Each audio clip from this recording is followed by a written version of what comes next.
Welcome to the Nick Blevins Family Ministry Podcast.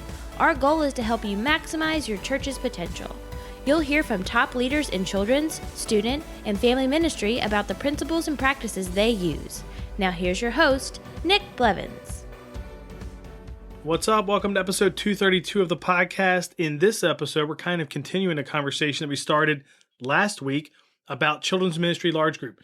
So we had this conversation on a Zoom call with other leaders. If you're in the Ministry Boost Facebook group, you know about that. Maybe you joined the call. If you did, you probably aren't going to listen to this because this is a replay of that call. So if you missed that, which is most of you, you can listen to that right here. Last week, we talked about large group and children's ministry, kind of started that conversation. This week, we kind of got into the nuts and bolts a little bit more. So get all the links and notes at nickblevins.com/episode 232. But let's jump into this conversation all about Kidmin large group. Let's get down to what we're here to talk about today, because we could talk about food and summer fun all day long. But we'll transition into kind of like this time of literally just like me taking some time to interview Lisa and me and her chat a little bit about large group. Last week's conversation leaned more into the overarching concept of like what is large group, why do we do it, some of those things. And if you didn't get a chance to listen to that, then we highlighted the conversation in Nick Blevins's family ministry podcast. So make sure that you go back and you can listen to that. There's a couple of notes, there's a couple of links to different things from the two people we interviewed last week that we invited onto the call from a kind of outside Ministry Boost world. They're just from some other churches, but they're doing some great things. And so you can go back and check that out. But then today we've got Lisa with us. So what I'll do now is I'm gonna hand it over to Lisa to introduce herself. And after she does that and kind of talks about her ministry there and what they're doing in general, like you can just share pretty much everything, Lisa, maybe in about 5 minutes. And then we'll dive into some specific questions about 3 different topics today: recruiting, scheduling, and then training and evaluation for our large group teams. So Lisa, welcome. Take it away. Thanks, guys. It's good to be here and have an opportunity to chat with you guys. I haven't done a lot of this in the last couple of months, and I've missed it. So I've missed being able to chat with other church leaders and hear from them, and just know that you're not alone in it, right? Especially this last year. It's been hard. But so I am at a church in Maryland, in White Marsh, Maryland, Community Christian Church. Nick Blevins is my boss. He's my supervisor. And so I get the opportunity to work with him. And that's a lot of fun and awesome. I've learned a lot from Nick over the years. I'm the elementary director, so I oversee kindergarten through 5th grade. We have 2 environments, basically, that in our ministry, in our elementary ministry, our kindergarten through 3rd grade, and then our preteen ministry, which we call 45. And that we just launched 2 years ago. So we really only had about a year of 45 before the pandemic hit. So it was really sad last year when like our 5th graders who had just come in, were graduating out of it, and we couldn't even give them a fair goodbye kind of thing, the way we usually send kids off. So that was a little hard, but hopefully this year that won't be the case. So anyway, that's ministry world. I work very closely with our preschool director as well. So we partner a lot on a lot of things. So if anybody leads preschool, we can, cover some of that. I know a little bit of what she does in her large group realm, but in elementary, we do use a large group. They look very different from our preteen ministry to our elementary ministry or our K-3, just because we follow the orange curriculum. So that kind of writes itself for us, that they kind of write toward the preteen, and we follow a lot of that. But I do edit a lot for our context, so we can, talk more about that if you have questions on that. But trying to think what else you need to know about me before we No, this is great. Thank you so much for taking time to answer all of that. I think that each individual ministry is going to have their own idea of what large group looks like. In conversations with different ministry leaders, sometimes large group is the kids stay in a worship service with the adults until music is done, and then they move into a time of Sunday school, or they start in Sunday school and they kind of have this teaching, and then they have a second service that is all large group. And then some ministries are based where you start in small group for the hour, you go to large group, and then you regather as small groups. Some ministries have all their large group at the beginning, and then they do small group at the end. And what's interesting is to just see that we know that this idea of large group and corporate gathering is extremely important, but all of us do it uniquely differently in our individual churches, a lot of times based on the culture of our church, the denomination of our church, but also some of the preferences of the way that ministry has been done. So the question is, how do we improve these environments, and how do we continue to move forward? How do we structure our large group teams to actually best facilitate the vision that we want for our ministries? And Lisa, you already mentioned it, an orange strategy in some way, shape, or form, using orange curriculum. Not everybody uses the orange curriculum. They use a different curriculum. But we all know that the heart behind it is that they get an opportunity to hear teaching, they get an opportunity to worship, and they get an opportunity to then process and to apply and have conversation about what they've heard in those environments. And so we kind of talked about some of that in the last call that we had, but we're going to dive into three different things now. We're going to dive into some conversation about what it looks like to recruit for our large group teams. How do we schedule those types of volunteers depending upon what that looks like? And again, if your large group ministry right now is and that team is something you're just starting, then this could be like, okay, I need to start from scratch, and that's great. So we'll talk a little bit about that. And the third thing is, how do we continue to train and evaluate our large group teams? And I'll just be honest, that is something that we here at Mission in Gilbert, Arizona, we need help with. We need more. We need more focus on, because right now it's just kind of operating, it's going, but we need to continue to train and evaluate these volunteers so that they're resourced well. So Lisa, if you don't mind, can we just dive in and ask these questions? Like, what does it look like for you to recruit towards your large group teams? How do you do that? And what successes are you having in recruiting towards your model specifically of large group teams? So it's interesting. I think I can start by telling you where I've made mistakes in this realm. And that is perfectly fine. Yes. Yeah, help learn. Because for us, ultimately, the large group experience we do have a large group, small group model that you described. So our model is kids come in, they sit with their small group leader for a bit and do some sort of icebreaker activity. Then they move to a large group setting and they experience large group where teaching, worship, and application happen. And then they come back to their small group. So our goal for that, and I will tell you personally, I love large group. I love production. I love set design. Behind me, these are all set designs from, all the things that our team has done. And that is my heart. And so when I first started working with Nick, all that focus was on large group. And he would remind me continuously, the goal is to set small groups up. Small group ministry for us is very, very important. So the goal is to set small group leaders up for great conversations. And I would be like, no, it's all about large group. It's all about production. And so I've learned that, to keep that filter, kind of what is this purpose of this, right? And I know you guys talked about that probably a lot last week.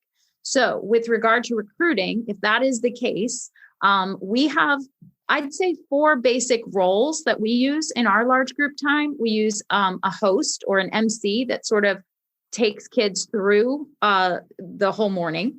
So the MC for us, or the host, opens large group. They're somebody that needs to be very energetic, very exciting, can engage kids quickly. They will be someone that leads a game, usually some sort of huge group game that sometimes incorporates just a few kids, but often we try to get as many children as involved as possible.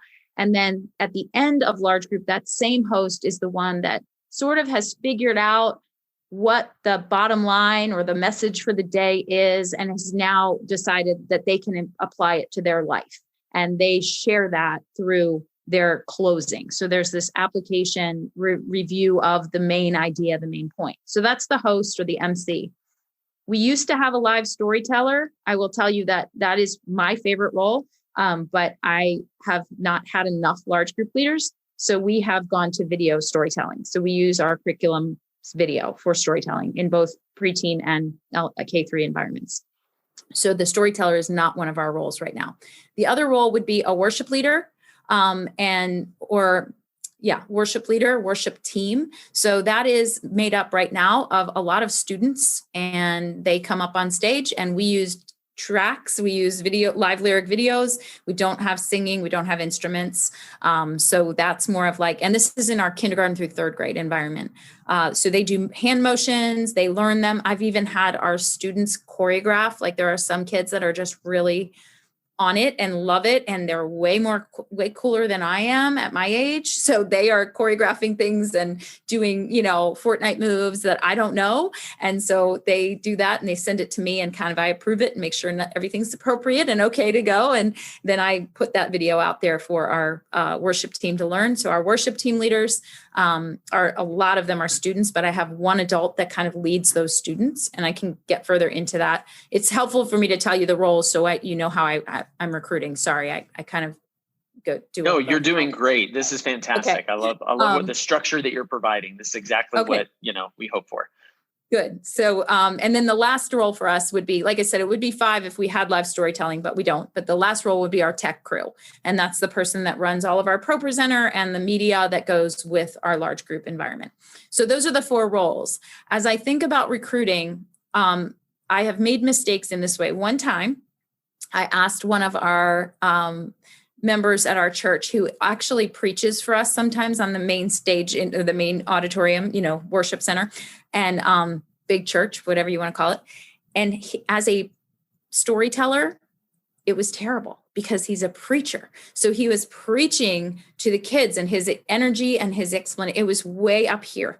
And it was like, oh no. So I had to move him to the host role. He did a way better job as a host. So I knew he could be on stage. I knew he had a good presence in front of people, but it was weird to me that I was like, oh, you are not the guy for the storyteller in children's world because you're just too preachy, I made a second mistake with a storyteller by don't always assume. I'm not saying teachers can't do it. I was a school teacher, but teachers are so used to having a lesson plan that they look at, and they have this structure in the way that they teach the lesson, and they do the whole thing. So for them to kind of have just the story to tell and not have that lesson plan format maybe, and have to use props and things like that. Sometimes I found my teachers weren't always, I do have some teachers that are great, but I had some teachers that it was very uncomfortable for them because there was a need to memorize a script of sorts. And that's not how teachers usually teach. They don't teach from a script. They teach from a plan, and they kind of go. So those were my 2 things that I learned was don't always assume a teacher is going to be your best storyteller or host, but give them a shot. You can train up people for sure. But so when I think about recruiting, I will say it's hard to make a broad ask from like the main stage in your, church and say, hey, if you want to serve in, because it's a very specific skill set, right? You kind of need people that are engaging and can be upfront and don't get nervous in front of a crowd. So I've found more of a grassroots kind of, I talk to people, someone who has a ton of energy when you talk to them, someone who loves to be in the lobby, and they're the one in your church that's kind of, you can see it sort of. They know a lot of people. They have a lot of friends. They're doing the parties. They're the host kind of. That is somebody that I will go talk to and say, hey, would you like to audition? I think you could be great at this. And then sometimes I'm right. Sometimes I'm wrong. This is recruiting for a large group to me is so specific. And so where I lean is I go to people who have already done it for me and have maybe stepped out and are, I'm trying to get them to come back in. So there's not a real science to it for me. I mean, you can absolutely have a big call for it for sure. But I think if you do that, you're going to have to filter a lot more. And then I'm not good at saying, sorry, this isn't a good fit for you. So I try to avoid that at all costs. And I'd rather kind of find people that are, I'm thinking, yeah, I see something in them. There's an energy. Like I said, so that's for the host, especially if my husband actually he's just started serving with us. And I would have never thought that he would like being on stage, but he is a guy that at the parties, he knows everyone. He can talk to anybody. And so with some training, he has become our favorite kindergarten through third grade host. He's got a ton of energy. He's up there. He needed some help at first, he wanted to practice a lot at home, but it's been interesting. So I would say energy, someone with a lot of energy in their life is definitely the host role. For worship, I say if you can get teenagers on stage for that, because engaging children in worship is so hard already, especially at the preteen level. They get embarrassed sometimes, especially right now, our numbers are a little low. So they're already feeling self-conscious. They're feeling like everyone's looking at me. I don't want to look, like I'm doing anything. So if you can get a teenager that they think is cool and, they'll probably follow that more. So we've even given teenagers a mic recently and let them kind of tell the moves and do again, it's not without its bumps. And so that's where the training piece comes in and the feedback, a lot of feedback. But I've really enjoyed having students on stage for that. And then tech, that is just, your kids that are awesome. I have students on that as well. I also have adults that do it, but I've got 3 out of 4 tech members are students, and they are better than any adult because they know the buttons, they know everything. I had one kid come in, he's just finishing 6th grade, and he came in and I was training him. And the next week he came in with a decibel meter on his phone. And he's like, I noticed that this sound was a little, so I put this app on my phone, and I'm like, you're awesome, buddy. We're gonna, and he's like taking over now. So I think students, especially in the kindergarten through 3rd grade realm. I think in preteen as well, but for teaching, I'd rather have a little bit older, maybe high school and young adult, and even, my age. Nobody's exempt from, being used by God. But what I'm saying is I probably wouldn't put a middle schooler on stage in the preteen environment. I just think maybe as a background dancer for the worship team, but probably not with a mic, because there's just an authority that needs to happen when you're leading preteens. And I don't think that their peer 1 year older than them really does that well. So that's sort of, I recruit a lot of students and I recruit based on people I see that have a lot of energy in our church and in small groups. We do a lot of asking of our current leaders. Who do you know? Who do you know? You've seen the role, you're in the environment, you've seen how a large group looks. Do you have anyone in mind that you think has a lot of energy and would be great at this? We've even had contests. I think we stole this idea from you, Jared, where, we've had contests with our leaders where we say, okay, everyone needs to bring me a name. And the small group or the service that the coach that has the most names gets a pizza party. And, then it's on me to go talk to those people. But we recruit for leaders often, small group leaders and large group leaders that way, where we use our team and ask them, put that ownership in their hands. It's not just up to you, right? One of our values at CCC is to think like an owner. So if we're encouraging everyone to think like an owner, well, who are you thinking about that could do a great job on that stage? So then you don't feel like it's all on you. I hope that answered some of the recruiting. I don't know if there's any. No, that is like amazing. And please never apologize when you're just kind of like talking passionately about what you do. And that's part of it. Like, you completely own that process for your volunteers. And I loved two things that you mentioned. Number one is handpick your people when it comes to large group. Don't just like do an all call and then just throw anybody on stage. Like, they represent the core vision and values of your ministry on stage for these kids. And for all the volunteers, it kind of helps set the stage for what they're doing in their group time. And so how you recruit to that is extremely important. So handpicking your communicators, your worship leaders, things like that is really good. Have you guys done a successful audition process before in regard to anything like that? Can you speak into that? If not, that's totally fine, and we can move on. But have you done anything in regards to an audition before? Yeah, I'll speak from my mistakes. For a while there, when I first started this, I would get someone who, however we found them, was interested in doing this. I would give them a script to learn, and then they would come in and stand in front of me and do it. And it was awful because the poor thing, is nervous. She or he is nervous. They don't have any energy because there's no crowd in front of them.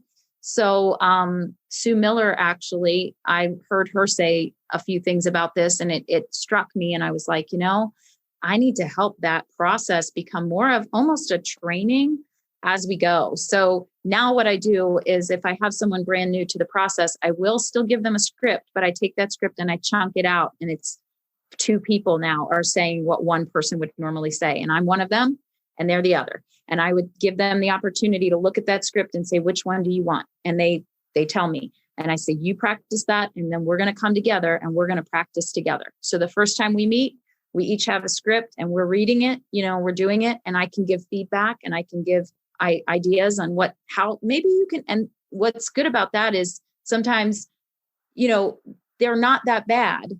And yet they just need to be told, hey, read it this way. Or what if you said it this way, instead of, oh, that went really poorly, I'm just not going to use them, right? It gives a little bit more opportunity to see if they have what it takes, because you can give feedback in the moment because you're working directly with them. So we do that a few times. And if they're comfortable, I usually try and pick a script that would be an upcoming script. And then we do it live together. And we do that until they feel comfortable to fly solo, So, and it may not always be me. Sometimes it's another host that can take on.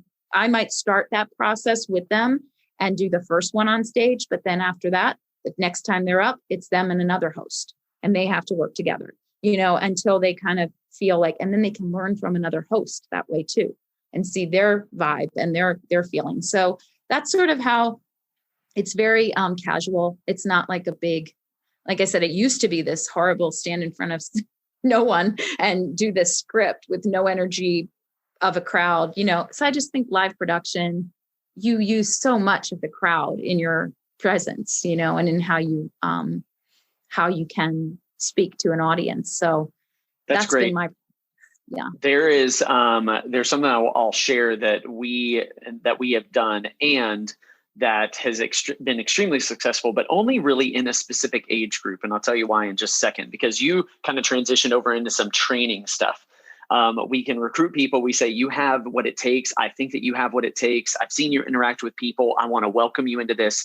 And I think that that's one of the key things when it comes to our large group and small group, when we're recruiting for roles. When we look at somebody and say, I think that you'd be great at this, it already gives them some confidence in that. So when they step into that role, or even to auditioning, or to, doing a co-host, practice with you, you've already acknowledged that you see something in them that maybe they didn't see in themselves. And just like we need to do that in small group leaders, like, you're really great with kids. I think you'd be great at this. Why don't you come and participate this way? Like the recruiting and what you're asking them into, we have to help them see the vision of that.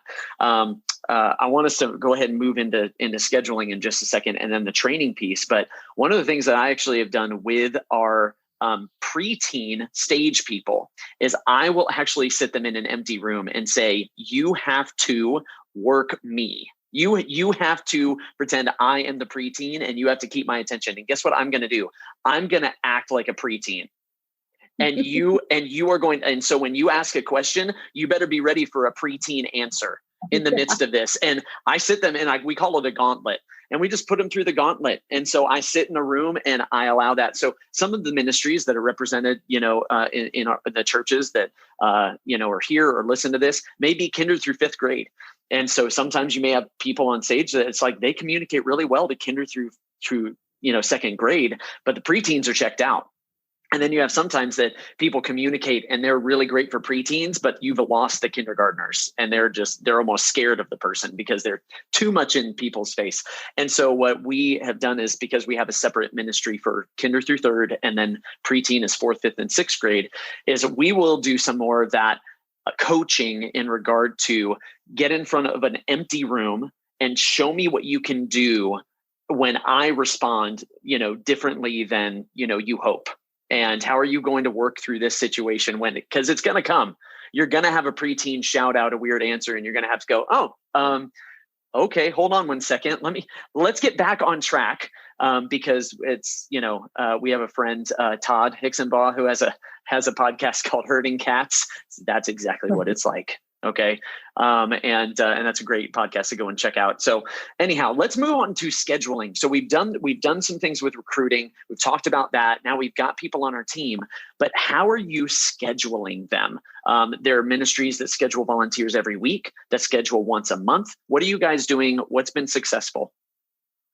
Okay, so there's a lot of different ways to schedule, and I'm not saying our way is the right way. It's just what's worked for us. And I schedule teams of leaders. So each week has a large group team, and they serve once every 4 weeks. And the reason that they serve once every 4 weeks is because that's kind of a rhythm across our church. So when you've got students whose parents are serving, let's say on your front line or your welcome team for your church, and they're serving once every 4 weeks, you can coordinate their serving day. So that's just sort of like an unwritten rule across CCC that we all sort of work on a once every 4 weeks. That fifth Sunday always killed me when we didn't do it that way. So just to start off, we'll say, it's once every 4 weeks. So what we have is a host, a worship leader, a tech person, and a producer, or I won't say it's a coach. I sometimes can call them a coach, but it's at CCC in our pipeline, the coach leads leaders, not volunteers. And so they would be caring for, this is more of like, I'm there on Sunday morning, watching the run through, giving notes, making sure everybody's got what they need, making sure the props are ready, that kind of stuff. So it's more of a producer than an actual coach. They're not responsible for caring for these team members outside of that. So my schedule works like that. I do it in Google Sheets. I set it up for months at a time. There's like 4 or 5 months usually. I try to do it in season. So when I kick off September, it'll be September through December usually. I set that all up because if you're doing every 4 weeks, you kind of know this is when I'm going to land again. This way everyone has it, and anybody needs to get coverage, they can. And then January through April usually, or March, and then April through June is how I do it. And then summer is a whole nother ballgame. But that's awesome. It's not really. Yeah. So our small group leaders are weekly leaders in elementary. So we're our large group leaders though. And part of that too, another thing just to note, we used to say like the storyteller was allowed to have notes because there's so much material to learn, but we want our hosts memorized. And so I forgot to say they serve at all of the services for that week that they're on. And that's so that they're memorizing something, and it's not just they do it once and it's done, right? So now they're memorizing this and they come in and they do it at each service. And on that week, even before we were really an online church, they could listen to a podcast or catch the last half of the service and then catch the first half on the podcast. So there is that where, if you have a church culture that says, nope, we're not going to allow people to miss the service, you'll run into a little bit of a problem there. But we've always said once every 4 weeks, if you want to listen to the podcast and serve in this capacity, that'll work for us. Now, right now I've got it's really crazy because our tech kids, our students, parents would rather they serve one time at their service that they're serving at, and because they're small group leaders, that sort of thing. So I've got some element of, you serve weekly, but you guys serve, and it really does kind of create a little bit of a mess when someone needs to be out. It's just much easier when all 4 of you serve once every 4 weeks and you're this team. It also creates a little bit of camaraderie. They get to know one another. They sort of have an energy about them together that they know how to work with one another. So I really like that when I can do that. It's not been too bad with the tech leaders just being weekly because they sort of get to know all of the teams. And part of me dreams maybe they'll become the producer too, like they can sort of set up everybody and speak into that. But usually your tech people are more behind the scenes. They don't want to talk, right? They don't want to have to lead anything. So I don't know. I can dream, but so yeah, that's how we do it. And sometimes this all sounds wonderful. I'm going to tell you, we have a lot of holes, especially right now coming back from pandemic.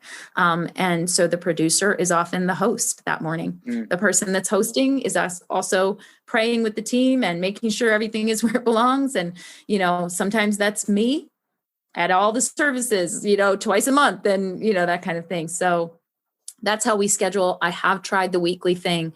And it just didn't seem, especially for the host. Again, I think if you do weekly, your tech can be weekly, and even your producer. If you have somebody that's really committed and wants to own large group and they want to be there every week, great. That make them that producer, so they can oversee it all. They see the big picture for the entire month. But hosts, communicators, worship leaders, I'd say the once every 4 weeks is a great rotation for us. Yeah, we did make a shift a few years back, and here was our thought process though, is that what ended up happening is we had a lot of attrition when it came to our large group teams. We would have them that serve, and inconsistency. So two things: attrition, meaning they serve for 6 months and then they're kind of like, I kind of want to try something else. Or two is inconsistency. So they're too sporadic in when they're serving because of the scheduling. So once, you're the third week, but that third week I'm out of town, can I switch with somebody else? And then it causes some of that. But the other part was that what we saw was that they were dropping out because they didn't have community. And so what worked for us was to create teams of people that were every week at a specific service. We have 2 services and at that point we had 3. So if they were going to serve, they were going to serve at the 9:00 every weekend, because then we can say, here's your coach, here's your team. You're the same team that serves every week. And then there's no worry about scheduling. They just know that they're on. And then the next service, they have a specific team with a coach or producer that has that as well. And so it can be very difficult to do that, though, because those teams, whether you're scheduling people or they're every week, because when you have somebody that does, that is out, then you need somebody to fill that. And so those teams actually communicate really well with each other. But that's because we have those coach roles. We had a large group coordinator. Thank you, Dave, for mentioning that. That some churches have people with a 5, 10, 15 hour role that specifically they think about large group. And so that you can have somebody that schedules people. You can have somebody that manages those types of things. So I think that there is no one right way. And you just have to kind of find what works best for your teams and for your scheduling. But I think the goal is this: you want consistency for kids as much as possible in experience, not necessarily faces, because it's good to have different faces and different voices as well. But you want consistency in experience, and you want consistency in excellence. So for the team, you want the team to be able to know, like, we're not going to have any drop balls today because this person never is on stage. Like, we know them and we know how they operate. And so the more that you can connect all of those teams, the better, regardless of how often they serve. And so that's great. There was a question about people who serve every week and things like that. So I guess it just depends on those roles. Is that right, Lisa? Yeah. And you made me think of something too. I went to this once every 4 weeks. I have a large group producer coach right now who is new to this role in the last year. She's also our video producer. So she's doing all this stuff online to create video for us. And she and I work very closely together. And she comes from a weekly, have those large group leaders. And you're absolutely right. I'm a big believer. If you can use leaders weekly and you can have them together, the community that brings, and the fact people don't drop off usually because they feel a sense of, arm in arm with other people. I just didn't have the numbers. I really didn't have the numbers. So even though my producer this past year was really trying to get us to move to weekly, when we looked at who we had on the crew, it was kind of like, okay, we don't have it. So we're going to do this once every 4 weeks, and we're going to get that schedule out ahead of time so people know and can get coverage if need be.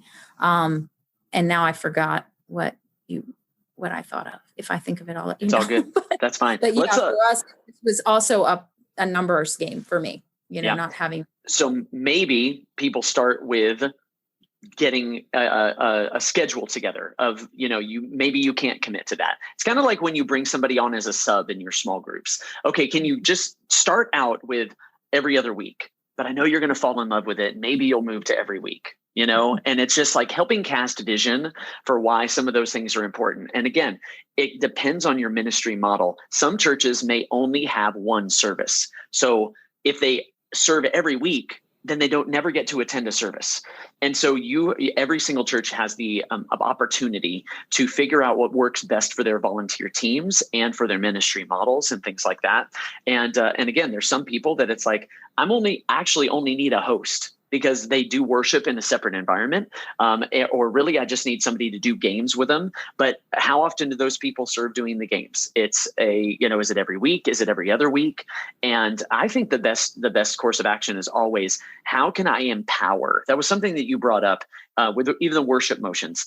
You empower other volunteers to do things. When they feel a sense of ownership, then they are more bought into the overall vision of the ministry. And I think that that's something that we always want to try and cast in our teams. So let's talk real quick about training. Can I just, I did remember what I was going to tell you. Yes, and then also I had a thought that you just reminded me real quick. So because of our curriculum, the role of the host is written to be the same person every week. So just a heads up that if you don't have that weekly person, you kind of have to edit that script because it'll say, hey, last week when I was here, well, they weren't there last week, right? There's a new host. So that's been a little tricky for us too. We've had to, think about how to edit those scripts. But the other thing I wanted to tell you is just to, so I had a team at a time where we had a storyteller, a host, a worship leader, and a tech person for 4 teams of that, 16 leaders, I do not have that now. And coming back from pandemic, when we started back in November, my large group looked like this.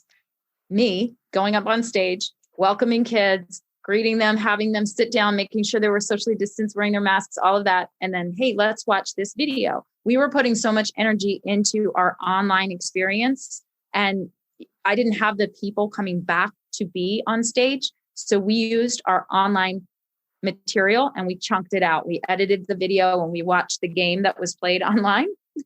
And then we played it in person, and then we watched the, worship online. And I stood in front of them and said, let's all stand for worship. And I kind of worked with them in that. So I'm just letting you know, it's not a perfect world all the time. And you kind of fill in the gaps where you can. But now as people are coming back, I'm asking people, I'm saying, hey, are you ready to come back? I'd love to have you back on stage. And this summer, to say what I was, you asked everybody about being excited. I'm excited because our large group is going to look like it used to. In that video is going to be our story. We're going to have games and, all of that. So it's exciting to get back to that, but it was not that. It did not look that way. And it was hard. It was a hard season. So good.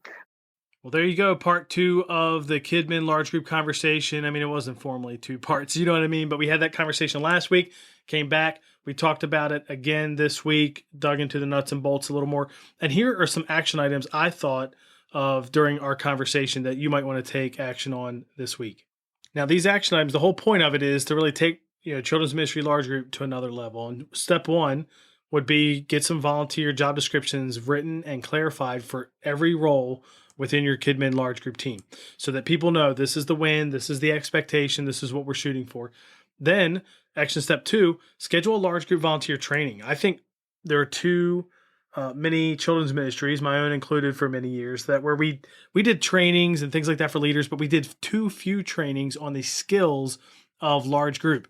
Hosting, up front, leading worship, storytelling, transitions, just the practical part about it, right? Like engaging an audience, being dynamic, being able to kind of interact with the crowd and not live on a script and all that. Like, I think people need help with that practically in the skill set part. And some of it's just doing it. You know what I mean? Like my team was talking about, it wasn't related to large group, it was related to video, the fact that we have all our stuff on video now in children's ministry since COVID. So it's been over a year of that. And there's no doubt that everybody that's involved is better now than a year ago because we just have done it. You know what I mean? You get better doing it. Well, can we also schedule training to help our team get better? And then the third thing is run rehearsals. Maybe you do this, maybe you don't. And you don't necessarily have to do it forever. Maybe you just need to run some intentional rehearsals midweek or before gatherings, on Sundays or whenever your children's ministry takes place. And yeah, it's harder. People got to get there earlier. That's all tougher, but man, can that really improve the quality? So do those few things, and I think you'll see kind of the bar get raised for your children's ministry large group. Will be a good thing, I think, for most churches.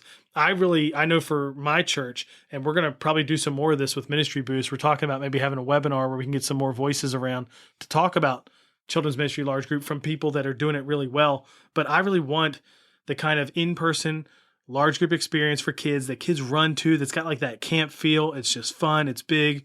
It's awesome. And most importantly, it's helpful. They learn the Bible and they're engaged. They're captivated by the experience. They love it, but they leave learning something practical from the Bible that they'll talk about in small groups. So we want to set up those small group leaders really well for conversation. That's the win of a good large group, in my opinion. So taking those 3 steps can help you raise the bar of that quality, which will help, the conversation that happens in small group or whatever that looks like in your church.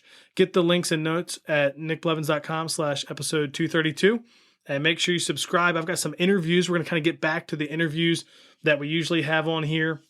And we've got interviews with a friend of mine whose student ministry, the high school ministry, doubled during COVID, which is just crazy. We got Trisha Peach coming on the podcast to talk all about children's ministry principles. That's going to be a lot of fun. We're going to talk volunteers, a great new technology I think you should be using in your ministry, a playbook for partnering with parents, just lots of great stuff coming up.